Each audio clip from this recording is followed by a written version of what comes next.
जय श्री कृष्णा। युधिष्ठिर ने कहा कि हे जनार्दन, ज्येष्ठ मास के शुक्ल पक्ष में जो एकादशी होती है इसका वर्णन कीजिए। भगवान श्री कृष्ण बोले कि राजन, इसका वर्णन परम धर्मात्मा सत्यवती नंदन व्यास जी करेंगे, क्योंकि वे संपूर्ण शास्त्रों के तत्वज्ञ और वेद वेदांगों के पारंगत विद्वान हैं। तब व्यास जी कहने लगे कि दोनों ही पक्षों के एकादशी को भोजन ना करें। द्वादशी को स्नान आदि सपैत्र और फूलों से भगवान केशव की पूजा करके नित्य कर्म समाप्त होने के बाद पहले ब्राह्मण भोजन देकर अंत में स्वयं भोजन करें। राजन, जनाना सोच और मरण सोच में भी एकादशी को भोजन नहीं करना चाहिए। ये सुनकर भीमसेन बोले कि परम बुद्धिमान पितामह, मेरी उत्तम बात सुनिए। राजा युधिष्ठिर, माता कुंती, द्रौपदी, अर्जुन, नकुल और सहदेव ये एकादशी को कभी भोजन नहीं करते तथा मुझसे भी वह यही कहते हैं कि भीमसेन, तुम भी एकादशी को ना खा गए, किंतु मैं इन लोगों से यही कह दिया करता हूँ कि मुझसे भूख नहीं सही जाएगी। भीमसेन की बात सुनकर व्यास जी ने कहा, यदि तुम्हें स्वर्गलोक की प्राप्ति अभिष्ट है और नरक को दूसरी समझते हो तो दोनों पक्षी को एकादशी को भोजन नहीं करना चाहिए। भीमसेन बोले, महाबुद्धिमान पितामह, मैं आपके सामने सच्ची बात कहता हूँ। एक बार भोजन करके भी मुझसे व्रत नहीं किया जा सकता, तो फिर उपवास करके तो मैं रह ही कैसे सकता हूँ। मेरे उदर में व्रत नामक अग्नि सदा प्रज्वलित रहती है, अतः जब मैं बहुत अधिक खाता हूँ तभी ये शांत होती है। इसलिए हे महामुने, मैं वर्ष भर में केवल एक ही उपवास कर सकता हूँ, जिससे स्वर्ग की प्राप्ति सुलभ हो तथा जिसके करने से मैं कल्याण का भागी हो सकूँ। ऐसा कोई व्रत निश्चय करके बताएं, मैं उसका यथोचित पालन करूँगा। व्यास जी ने कहा कि भीम, जेठ महीने में सूर्य वृष राशि पर हो या मिथुन राशि पर हो, शुक्ल पक्ष में जो एकादशी हो उसका यत्नपूर्वक निर्जल व्रत करो। केवल कुल्ला या आचमन करने के लिए मुख में जल डाल सकते हो। उसको छोड़कर और किसी प्रकार का जल विद्वान पुरुष में ना रखें, अन्यथा व्रत भंग हो जाता है। एकादशी को सूर्योदय से लेकर दूसरे दिन तक के सूर्योदय तक मनुष्य जल का त्याग करे तो यह व्रत पूर्ण होता है। तदंतर द्वादशी को निर्मल प्रभात काल में स्नान करके ब्राह्मण को विधि पूर्वक जल और स्वर्ण का दान करें। इस प्रकार सब कार्य पूरा करके जितेंद्रिय पुरुष ब्राह्मण साथ भोजन करें। वर्ष भर में जितनी एकादशियाँ होती हैं उन सब का फल निर्जला एकादशी के सेवन से मनुष्य प्राप्त कर लेता है। इसमें तनिक भी संत नहीं। शंख चक्र गदा और धारण करने वाले भगवान केशव ने मुझसे कहा था कि यदि मानव सबको छोड़कर एकमात्र मेरी शरण में आ जाए और एकादशी को निराह ना रहे तो सब पापों से छूट जाता है।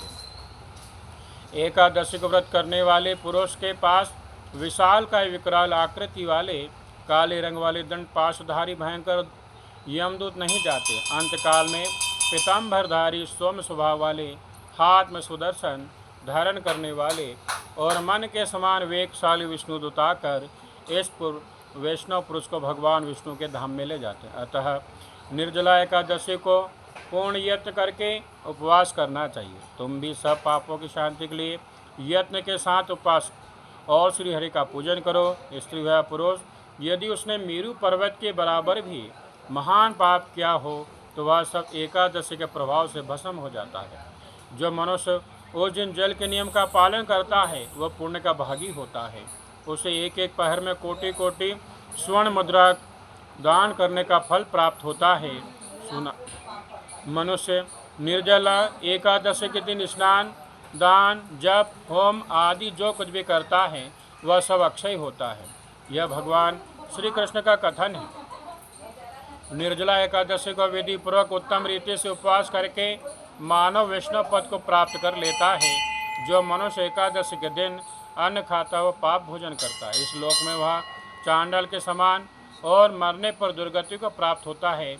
जो ज्येष्ठ के शुक्ल पक्ष में एकादशी उपवास करके दान देंगे वे परम पद को प्राप्त होंगे। जिन्होंने एकादशी को उपवास किया है वे ब्रह्मचारी, शराबी, चोर तथा गुरुद्रोही होने पर भी सब पापों से मुक्त हो जाते हैं। हे कुंती नंदन, निर्जला एकादशी के दिन श्रद्धालु स्त्री पुरुषों के लिए जो विशेष दान और कर्तव्य है उसे सुनो। उस दिन जल में शयन करने वाले भगवान विष्णु का पूजन और जलमयी धेनु का दान करना चाहिए, अथवा प्रत्यक्ष धेनु या धत में धेनु का दान उचित है। प्राप्त दक्षिणा और भांति भांति मिष्ठानों द्वारा यत्नपूर्वक ब्राह्मणों संतुष्ट करना चाहिए। ऐसा करने से ब्राह्मण अवश्य संतुष्ट होते हैं और उनके संतुष्ट होने पर श्री हरि मोक्ष प्रदान करते हैं। जिन्होंने श्रम दम और दान में प्रवृत्त हो श्री हरि की पूजा और रात्रि में जागरण करते हुए इस निर्जला एकादशी का व्रत किया है, उन्होंने अपने साथ ही बीती हुई 100 पीढ़ियों को और आने वाली 100 पीढ़ियों को भगवान वासुदेव के परम धाम में पहुंचा दिया। निर्जला एकादशी के दिन अन्न, वस्त्र, गाय, जल, सैया, सुंदर आसन, कमंडल तथा छाता दान करने चाहिए। जो ज्येष्ठ के एवं सुपात ब्राह्मण को चरण पादुका दान करता है वह सोने के विमान पर बैठकर स्वर लोक में प्रतिष्ठित होता है। जो एकादशी के दिन एकादशी की महिमा को भक्ति पूर्वक सुनता है तथा जो भक्ति पुरुष का वर्णन करता है वे दोनों स्वर लोक में जाते हैं।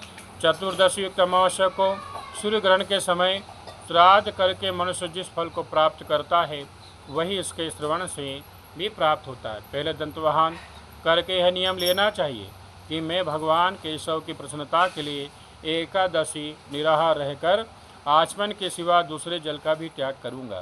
द्वादशी को देव देवेश्वर भगवान विष्णु का पूजन करना चाहिए। गंध, धूप, पुष्प और सुंदर वस्त्र से विधि पूर्वक पूजन करके जल का घड़ा संकल्प करते हुए निम्नांकित मंत्र का उच्चारण करें। देव देव ऋषि के संसार वर्ण तारक उदक मृतहन नयम माँ परमाम गतिम। संसार सागर से तारने वाले देव देव ऋषिकेश, इस जल के घड़े का दान करने से आप मुझे परम गति की प्राप्ति कराइए। भीमसेन, ज्येष्ठ मास में शुक्ल पक्ष की जो एकादशी शुभ एकादशी होती है उसका निर्जल व्रत करना चाहिए तथा उस दिन श्रेष्ठ ब्राह्मणों को शक्कर के साथ जल के घड़े का दान करना चाहिए। ऐसा करने से मनुष्य भगवान विष्णु के समीप पहुंचकर आनंद का अनुभव करता है। तत्पश्चात द्वादशी को ब्राह्मण भोजन कराने के बाद स्वयं भोजन करें। जो इस प्रकार पूर्ण रूप से पाप नाशनी एकादशी का व्रत करता है वह सब पापों से मुक्त हो आनामयी पद को प्राप्त होता है। ये सुनकर भीमसेन ने भी इस शुभ संकल्प एकादशी का व्रत आरंभ कर दिया।